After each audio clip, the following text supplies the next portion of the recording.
This is a brief overview of my color tracking system. It uses a camera, stepper motor, H-bridge, and microcontroller to track red objects, essentially. Right over here you can see the live color view of the camera's field of view, and on the left is the binary version where data is broken down into either red or not red.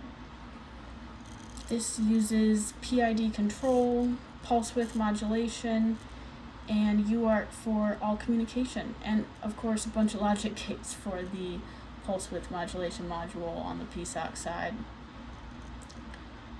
That is pretty much it though. So it's got a bit of overshoot, it's going to correct again, and each time that error is going to get progressively smaller.